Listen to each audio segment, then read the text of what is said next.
নানা ভাষা, নানা মত, নানা পরিধান, বিবিধের মাঝে দেখো মিলন মহান। কবির এই কবিতার উপর ভিত্তি করেই আমাদের দেশ, কিন্তু তারপরেও দেশে অরাজকতা, রাহাজানি, ধর্মবিদ্বেষ অনেক কিছু লেগেই আছে। কিন্তু তারপরে কি ভালো মানুষ নেই? আছে। সেই ভালো মানুষ বা শান্তিপ্রিয় মানুষেরই দেখা মিলল এবার। ঘটনা হরিয়ানার গুরুগ্রামের, সেখানকার সংখ্যালঘু মুসলিমরা সরকার নির্ধারিত কিছু জায়গাতে জুমার নামাজ পড়ে আসতেন, কিন্তু সেখানকার হিন্দুত্ববাদী কিছু সংস্থার সেগুলি পছন্দ হয়নি। তাই তারা বিভিন্নভাবে তাদেরকে নামাজ পড়তে না দেওয়ার জন্য, নামাজ পড়তে দেবে না এই উদ্দেশ্য নিয়ে জ্বালাতন করতে থাকে। নামাজ পড়ার সময় তার পাশ দিয়ে জয় শ্রীরাম স্লোগান দিয়ে যেতে থাকে, অথবা যে জায়গায় নামাজ পড়তো সেখানে গোবর ছিটিয়ে জায়গাটাকে অপবিত্র করে দিত। এবং এরপরেই গত 5ই নভেম্বর আমরা জানি দিল্লির যে দাঙ্গা হয়েছিল, তার যাকে অন্যতম ষড়যন্ত্রকারী বলে মনে করা হয় বা অভিযোগ করা হয়, সেই কপিল মিশ্রা সেই জায়গাতে আসেন।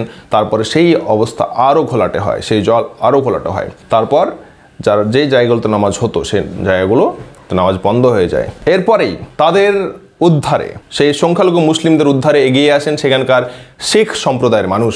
তারা এসে তাদের গুরুদুয়ারা খুলে দেন নামাজের জন্য, জুমার নামাজের জন্য তারা তাদের গুরুদুয়ারা খুলে দেন। তারপরে কি হলো রইল বিস্তারিত প্রতিবেদনে।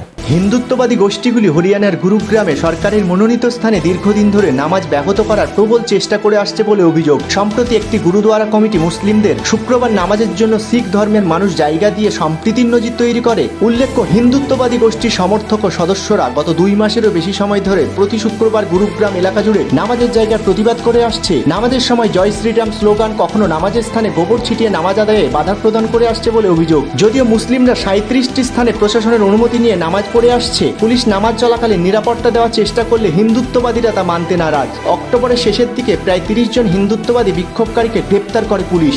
উল্লেখ্য, গুরুগ্রাম প্রশাসন এই সাইটগুলি প্রথমে 2018 সালে মনোনীত করে নামাজের জন্য অনুমতি দেয়। তারপর থেকে হিন্দুত্ববাদী গোষ্ঠীগুলি এই স্থানগুলোতে নামাজ পড়তে দেবে না এই প্রচার চালানো শুরু করে। সম্প্রতি প্রশাসন 37টি মনোনীত সাইটের মধ্যে 8টিতে নামাজ পড়ার অনুমতি প্রত্যাহার করে নিয়েছে। যুক্ত হিন্দু সংঘর্ষ সমিতি নামে একটি হিন্দুত্ববাদী সংগঠন দ্বারা একটি গোবর্ধন পূজার আয়োজন করা হয় একটি নামাজের স্থানে। দিনটি ছিল গত 5ই নভেম্বর শুক্রবার। এই অনুষ্ঠানে উপস্থিত ছিলেন বিজেপি নেতা কপিল মিশ্র, যিনি 2020 সালে দিল্লি দাঙ্গার আগে নাগরিকত্ব সংশোধনী আইন বিরোধী বিক্ষোভকারীদের বিরুদ্ধে সহিংসতার হুমকি দিয়েছিলেন। গুরুগ্রামের সবজি মান্ডিতে গুরুদ্বার শ্রী গুরু সিং সভার প্রধান সেদ্দিল সিং সিধু বলেন, সদর বাজার, সেক্টর 39, সেক্টর 46, মডেল টাউন এবং জ্যাকবপুরার 5টি গুরুদুয়ারাতে। গুরুগ্রামের সবজি মান্ডিতে গুরুদ্বার শ্রী গুরু সিং সভার প্রধান সেদ্দিল সিং সিধু বলেন, সদর বাজার, সেক্টর 39, সেক্টর 46, মডেল টাউন এবং জ্যাকবপুরার 5টি গুরুদুয়ারাতে মুসলিম সম্প্রদায়ের মানুষদের নামাজের জন্য প্রস্তাব দেওয়া হয়েছে। শেরদিল সিং সিধু আরও বলেন, গুরুদুয়ারা হলো গুরুর ঘর। সকল সম্প্রদায়ের মানুষকে এখানে এসে প্রার্থনা করতে আমরা স্বাগত জানাই। যদি মুসলিম সম্প্রদায় নির্দিষ্ট স্থানে প্রার্থনা করতে সমস্যার সম্মুখীন হয়, তবে তারা গুরুদুয়ারাগুলিতে প্রার্থনা করতে পারে।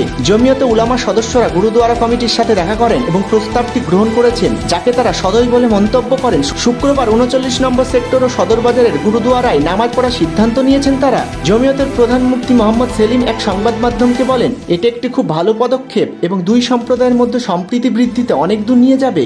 Bureau report, NBTV।